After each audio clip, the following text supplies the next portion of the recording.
A Fort Liberty soldier is charged with the murder of his 8-month-old daughter more than a year after her death. Carly Haynes is live at Fort Liberty after speaking with the child's mother and grandmother. Carly, a lot of new details surrounding the baby's death that is difficult to comprehend. And they're still processing, Gerald. We spoke with the baby's mom today as well. She moved to California shortly after the baby's death. So short notice, she couldn't be here for the hearing today, but she said she is relieved about these charges. Meanwhile, the baby's grandmother was at the hearing at Fort Liberty today. Misty Bray has waited more than a year for an update after state medical staff found her baby granddaughter, Misty Lou De La Torre, was murdered. Horrific to think that she had to go through that. Now, new charges against the person last with her, Fort Liberty soldier and De La Torre's dad, Gabriel Ceville. Yeah, it's a step in the right direction, but is it ever going to be justice?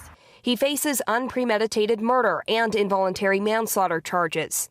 In an autopsy from the medical examiner's office last year, the father claimed De La Torre wasn't feeling well and she had vomited. He slapped her on the back to clear her airway, but the autopsy found her injuries were associated with abusive head trauma in infants, noting damage to her eyes, spine, head, and neck. Bray said a prosecutor elaborated on those injuries in Thursday's preliminary hearing. In her eyes, there was so many injuries they just couldn't count. And then the head trauma, there was multiple areas of her brain that was, had trauma and injuries. Court records show Ceville had just won joint custody of De La Torre, his daughter just 3 days into her stay with him. Bray says losing this smiley, bright baby will stay with them. We can't change it, but we're still trying to learn to live with it.